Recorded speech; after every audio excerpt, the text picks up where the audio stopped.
Welcome to The Blend. I'm Joseph Rowe. And I'm Damian Rodriguez. On today's show, we have a bunch of fun entertainment segments to show you. In the latter half of the show, we have Jessica showing Cody a K-pop band and a skit to brighten your day. But before we get into all of that, I think we should talk about the latest Marvel Cinematic Universe news with Spider-Man confirmed to leave the MCU. What are your thoughts? I'm kind of a big fan actually because I like the Sony movies before, and I actually am a big fan of the MCU Spider-Man movies, but it's not my favorite. I think Sony can do a good job. What's your favorite MCU Spider-Man movie? I would have to say Homecoming. I loved it from beginning to end. It was really good. What about yourself? It's not an MCU movie, but I do prefer Spider-Man Into the Spider-Verse. I think they did a really good job with the making it kind of a comic book theme. But I don't know. I think they'll do a good job in the with Sony. Do you think they will be able to continue having Tom Holland as a good Spider-Man? I mean, most likely. I think Tom Holland makes a really good Spider-Man. From the way that he just talks to his stature as a actor, he's really good Spider-Man. Yeah, I think I think he does a good job of making it more of a teenage character because I think the little sly comments he always makes when he does or wraps someone up in his webs, I think it really adds character to him. It really does. Yeah. What are your thoughts on previous Spider-Mans like Tobey Maguire? Tobey Maguire, I'm not a big Tobey Maguire fan. He's not my favorite Spider-Man, but I think I think he did a very good job of setting up, introducing him into comic book characters into the Marvel Cinematic Universe or into the comic book universe. So I think he really set the foundation, and I think it really got better over time. So I don't judge him too hard on it. Understandable. Gotcha. Do you have any? What's your favorite comic book movie? Comic book movie? I would have to go with most likely Iron Man. Gotcha.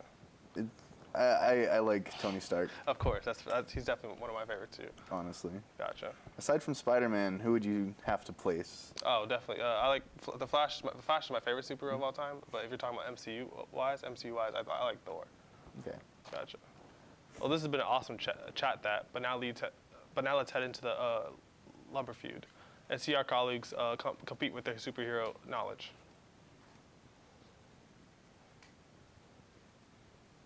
Thanks, guys. Welcome to Lumber Feud, where two teams of two will compete in their superhero knowledge. What I have here is the eight most Googled superheroes of 2019, and they're going to guess. And a correct guess not only gets you the points, but also lets another member of your team continues to guess, while a failure to guess correctly will mark it over to the enemy team. And let me introduce our contestants. First, we have Marisol Maybe. We have Jared Hines. We have Sam Hatchett, and we have Nick Martinez. So, for the first question, I'm going to give it to Team 1. So, Nick, who do you think is in the list of top 8 most Googled superheroes? I think it'd have to be Superman. Superman is number 8. You are correct.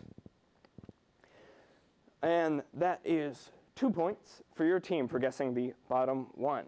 So, Sam, what is your guess for the most Googled superhero? I'm going to have to go with Iron Man, Thomas. Iron Man is number 3. So far we have 3 points for Team 1. We have Superman and Iron Man. Now I'm going to go over to the other team. So, Marisol, what can you guess what can you guess out of the superheroes is in the 8th most Googled? I'd have to guess Batman. Yes, we do have Batman.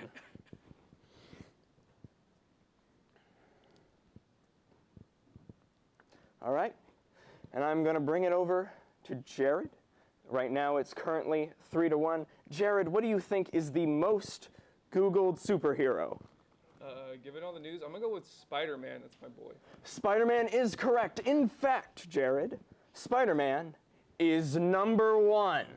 So it's know. back 3-3. All right, heading over to the other team. No one's missed any so far. So, Nick, any more guesses for the most Googled superhero?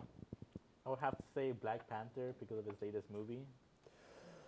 I am sorry, that is incorrect. We do not have Black Panther on the list.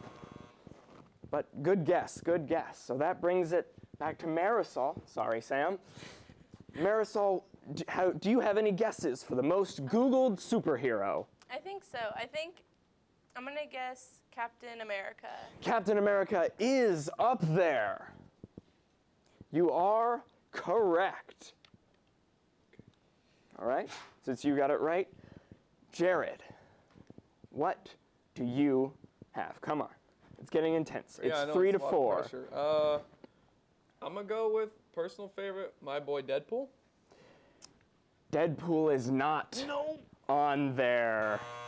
All right, it's time for you guys to get back into it, with you being in 3 and them being in 4. Sam, what is your guess?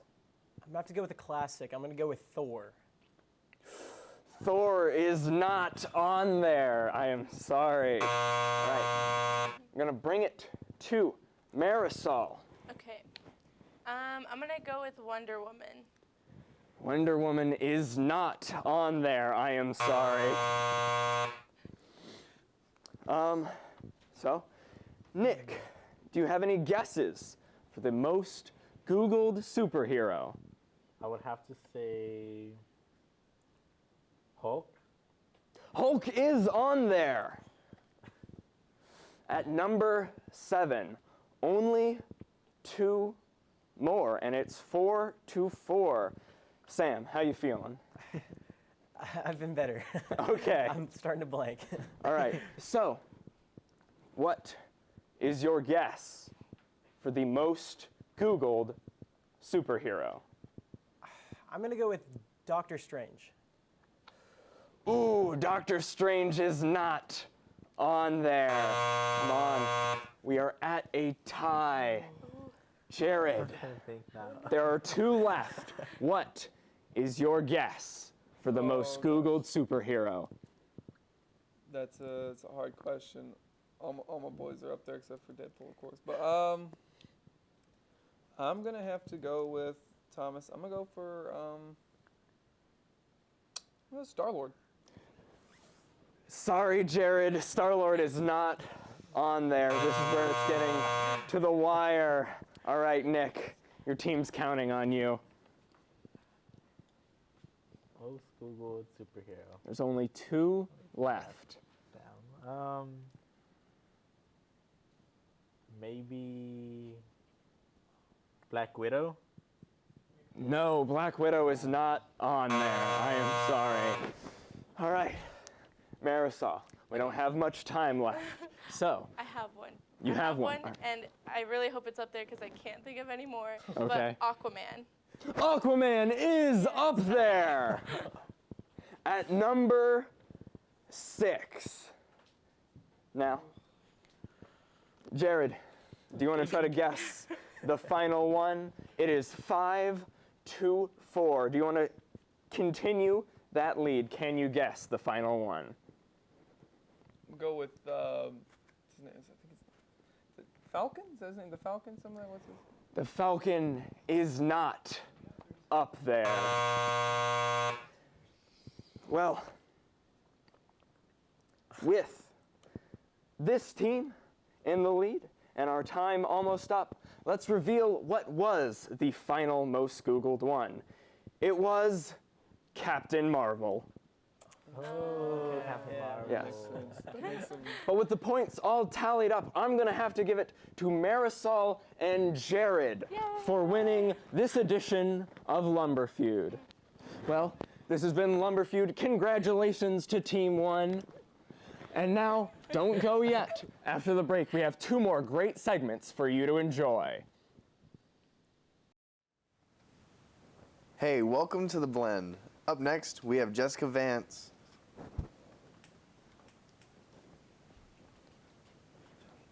we have Jessica Vance and Cody House with a new episode of Showcase. Hi, welcome to Showcase. I'm Jessica Vance, And I'm Cody House. and today I'm going to be introducing Cody to Twice. Twice is a K-pop girl group formed in 2015 consisting of 9 members. Dahyun, Mina, Chaeyoung, Junghyun, Jui, Momo, Sana, Nayeon, and Jihyo. Wow. Yes. They are currently the best-selling K-pop girl group ever, like of all time. They were formed in 2015 on a reality show series consisting of 16 members from their entertainment company, JYP. I don't know if you know, but K-pop entertainment companies, they recruit trainees, and they all train for a length of time before being allowed to debut by being placed in a group or whatnot. But JYP is actually famous for creating some of Korea's most popular girl groups like Miss A and the Wonder Girls. So, to build hype for his newest girl group in like many years since Miss A debuted, he decided to do a survival show, and he took 16 of his best trainees, some of them who have been training for as long as 10 years, and they competed in terms of their vocal skills, dancing, and their overall charm, and their ability to become popular idols in Korea. So, and Korea was allowed to vote weekly on the girls that they thought were the best. And along with that, the CEO of JYP was also ranking the girls because he likes to have like an intimate process with forming these girl groups so that they're the best that they can be. So, at the end of I think it was 12 episodes, it was narrowed down to 7 girls, and that was going to be the final lineup. However, at the end of it, JYP decided they're lacking something, and he said, I'm going to bring back one of the eliminated girls, Momo, as the dancer of the group because she had the best dance talent, and they call her the dance machine. And because he did that, he also said, Korea, you can also put in another girl since I put in one. And that was Jui, who is the maknae, which means the youngest member. She was, I think, 16 at the time of their debut. Okay, and here are the members again. These are the 3 main singers, the vocalists. Jihyo, who is the leader of the group as voted upon by the members. Nayeon, who is the oldest and also the center and face of the group. Whenever they're filming for like commercials, she's often the one at the center because she's pretty. And Junghyun, who is the self-prescribed girl crush of the group. Has a different energy that like is like the cool girl type of thing. These are the 2 main rappers, Dahyun and Chaeyoung. Chaeyoung actually has composed the most for Twice's title tracks, and she's also very good at singing and dancing. These are the dancers. Mina, who was in ballet for 11 years, and Twice calls her their Black Swan, and Momo, the dance machine, and she's actually one of the best dancers in the entire industry. And these are the sub-vocalists / dancers. They pick up a lot of the vocal slack, Jui and Sana. Sana is one of the 3 Japanese members, and Juyu is the only Thai Twice member. And now, I will play you a song. Alrighty. This is their latest track, Fancy.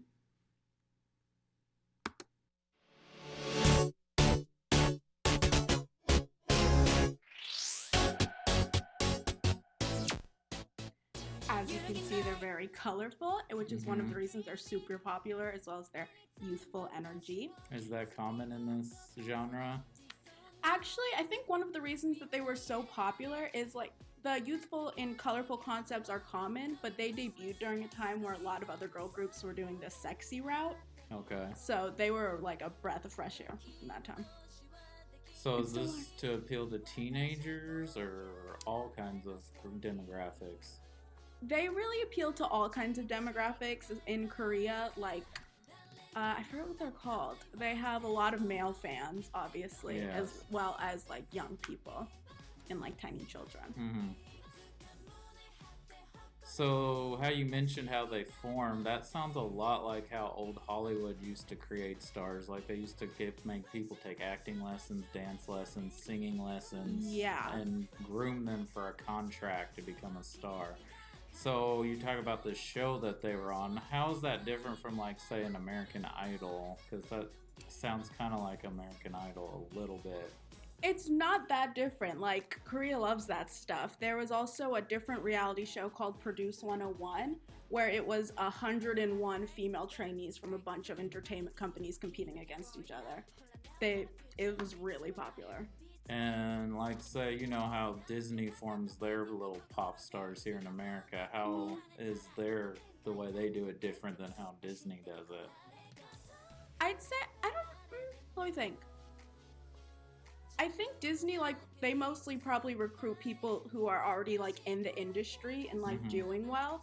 But, like, Miley Cyrus, her father was, like, Miley Cyrus. Right, he was so, already like, an established star. Yeah, so she was, like, they were like, we'll take you because you're going to be able to do this. But they definitely, in Korea, like, groom them to be perfect. I wouldn't say groom, but they go through a lot of lessons, and a lot of the stars are from Asia, but not from Korea specifically. So they also have to take language lessons. Oh, wow. Like, the member Chewie, she did not know any Korean when she moved to Korea to become a singer. And where is she from? She's from Taiwan. Okay. So they incorporate a lot of different people from the whole continent, and Yeah. that's cool. She's, the 3 Japanese members are Momo, Mina, and Sana. And that's actually one of the reasons why they're majorly popular in Japan, too. Okay. Are there boy K-pop groups? Yeah. Yeah. I mean, I know next to nothing, so. Yeah, BTS is really popular now. They've been gaining a lot of traction.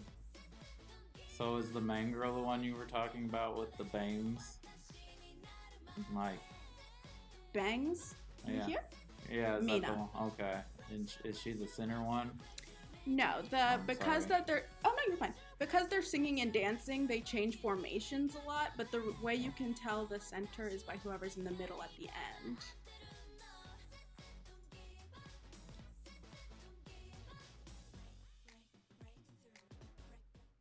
Okay. So what did you think? Well, I don't think that I'll like go seek it out personally myself or make a Spotify playlist of That's this, cool. but it wasn't terrible. Like I didn't mind Okay, listening cool, to it while it thanks. was on. So like if I was somewhere where it's on in the background, I wouldn't mind it. Good to know. Thanks. Goodbye. That was great, guys. But let's shift our gears. Here's our new skit segment. Good morning and welcome to Straight Face News, the news show where we only talk about serious news. I'm your host, Shay Kidoff. And I'm your host, Trey, and I have a basketball game tomorrow. Starting the morning off, multiple teams wind up in the ICU after participating in the so-called "and I whoop" challenge after swallowing hundreds of straws so that the turtles don't have to. Distraught parents are urging large straw corporations to begin making straws out of Fruit Loops instead of plastic. Oh, and 3 teens died. Coming up, the quintuplet adoption agency is in trouble. Too much stuff and not enough space. But never fear, a morally questionable solution is here. Buy one, get one half off, and if you show up for their annual Sunday sale, they'll throw in an extra child free of charge.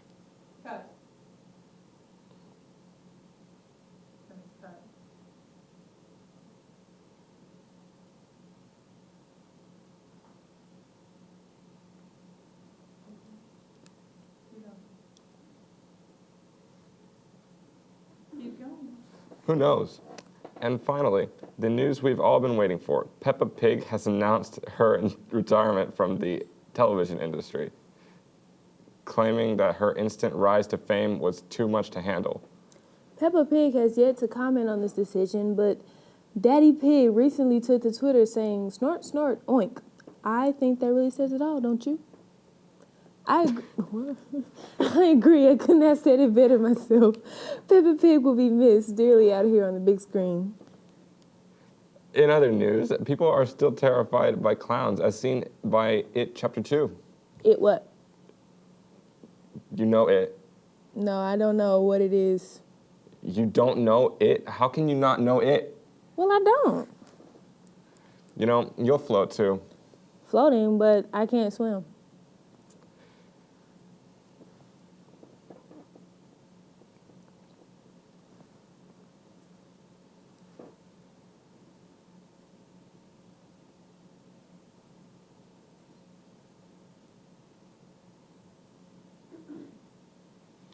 Anyways, but yeah, so It, the movie about the clown, is back. Now for a story about the Emmys. Kendall Jenner and Kim Kardashian were laughed at for saying real TV comes from real people doing real things. And that's a quote from the most fake people in TV. Well, after that, let's have a word from our sponsors.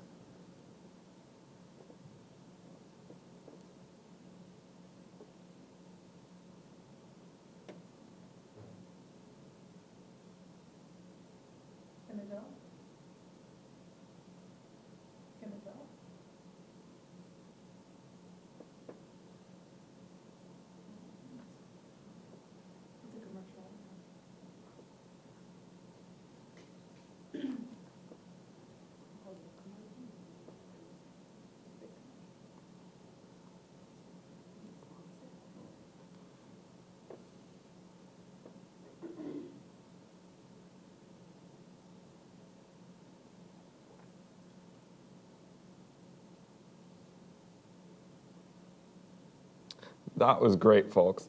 Now here's a story from the most reliable news source around, The Onion. Viewers disappointed new Frozen 2 trailer provides almost no clues to the specifics of Trump's conversations with Ukrainian president. Nothing that the footage produced more questions than answers. Viewers expressed disappointment Monday that the new trailer for Frozen 2 provided almost no clues in the specifics of President Donald Trump's conversations with the leader of Ukraine. It's unfortunate that even a frame-by-frame breakdown of the Frozen sequel's trailer offered almost no additional insights into Trump possibly using military funds to blackmail Ukraine's president to investigate Joe Biden, said Frozen fan Laurel Haddon, complaining that despite indications that the Disney film would feature beloved characters such as Elsa, Anna, and Olaf, there were no virtually specific details about Trump pressuring Ukraine to undermine his political rival and his re-election bid. Even a close reading between the lines of Elsa and company entering the enchanted forest that has been overtaken by dark forces still provides very little evidence as to whether the communications Trump had with the foreign power amounted to treason. They make it clear that Elsa is determined to discover the origin of her magical powers, but unfortunately, they played things pretty close to the vest as to whether this recent incident rises to the level of an impeachable offense. At press time, the film's creators urged fans to keep their eyes peeled, hinting that many Easter eggs about Trump's foreign communications remain undiscovered throughout the trailer. Now for one more story from The Onion. Obsessive compulsive baseball player has to touch all three bases before going home, expressing concern over their teammates' unhealthy fixation on repeating the process. Cincinnati Reds players confirmed Monday that outfielder Phil Ervin always has to touch all three bases before going to home plate. He just can't go near home plate without first touching every single base in order with his foot. It's a total fixation, said first baseman Joey Votto, recalling a play where Irvin couldn't even sprint to home for a score without first going back to tag up third base. I suppose there's nothing wrong with it, but it gets a little awkward when the entire dugout has to wait for him to round the bases before we can congratulate him on his homer. At press time, several teammates approached Irvin on his compulsory habit of wearing the same hat and gloves every game.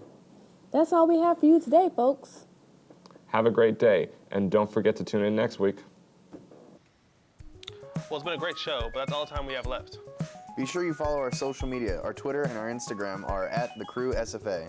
You can also like our Facebook page, The Crew, and check out our content on SFA TV too. Also, if you miss any episodes of The Blend, you can see all of our episodes on YouTube's @TheCrewSFA. I am Damon Rodriguez. And I'm Joseph Rowe. See you guys next time.